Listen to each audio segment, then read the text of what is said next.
So if you generate too much tension, just open the little door, very easy, far from the border of the flap. It will be very helpful, especially if the recessions are tiny and the biotime is sick.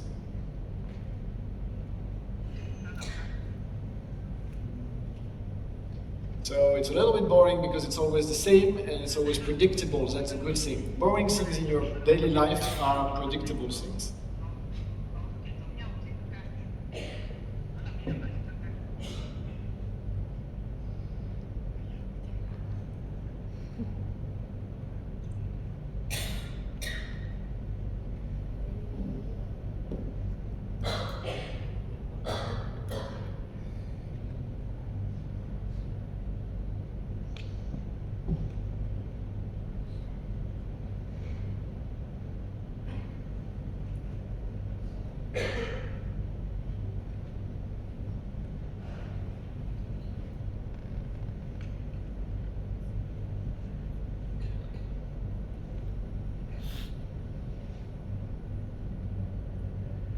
Partial sickness, mucosa, no sickness within keratinized tissue, more or less always the same.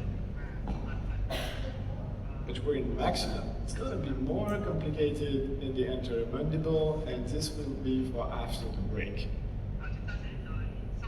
So sometimes you might use a microblade, especially if the muscle insertions are very strong.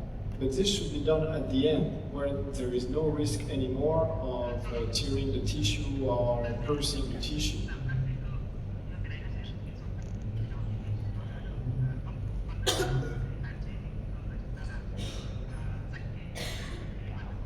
Then inside the mouse depigmentization.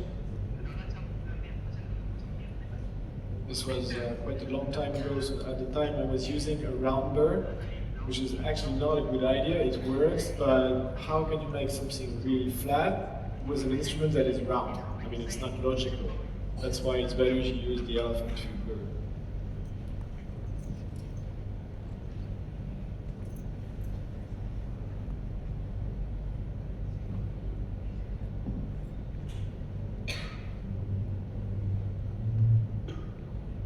So micrograft insertion is actually quite easy, but there's one thing you have to know, you should never let your micrograft go.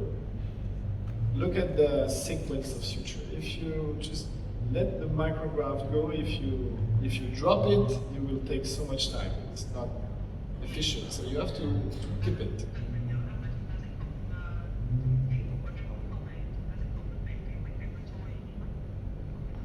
So from this so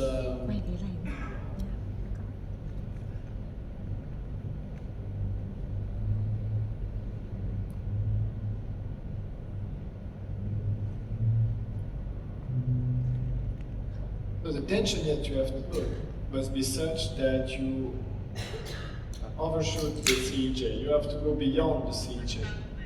You have to go beyond the CEJ because the next suture will be the suspenders, but the suspenders, they shouldn't put much tension. They are not here to add more tension. They are just here to spread the tensions.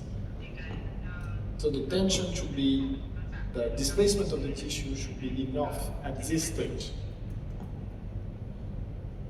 You see, I misestimated the contact point.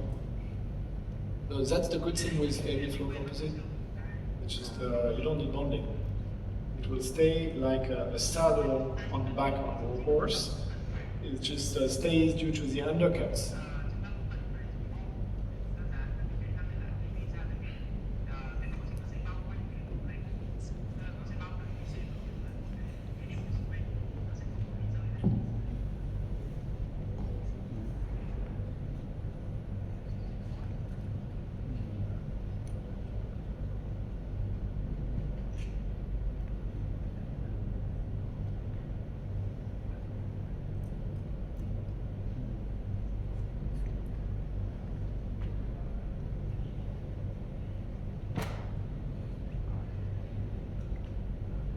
do not hesitate to go beyond CJ, because anyway you will displace the tissue on the enamel, and the tissue cannot stick to the enamel. So whatever happens at 1 month, it's back to the CJ. Whereas if you add for the CJ, at 1 month you will be exposed. I mean, the CJ will be exposed. The tissue with contraction of the flap will step back. So overshoot the CJ always.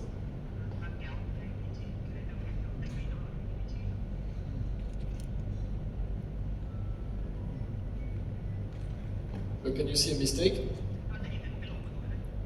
This knot should not be here. Be here. Not be on the tissue.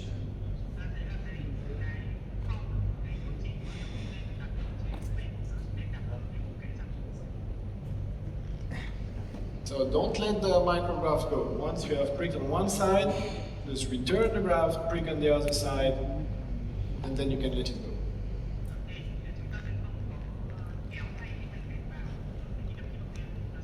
So it's a very reproducible sequence. It's just always the same, and that's why it's reliable.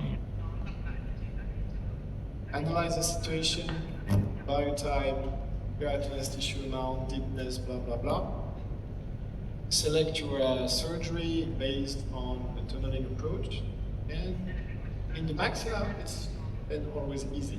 Problem comes from the mandible.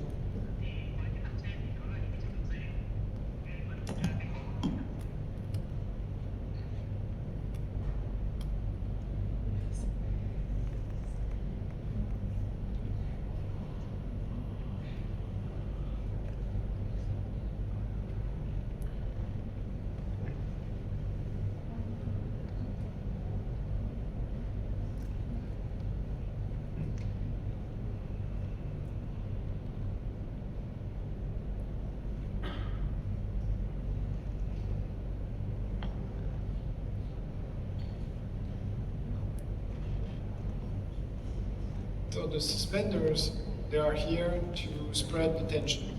They are not here to add more tension. Because if you add more tension, what happens to the micrograft?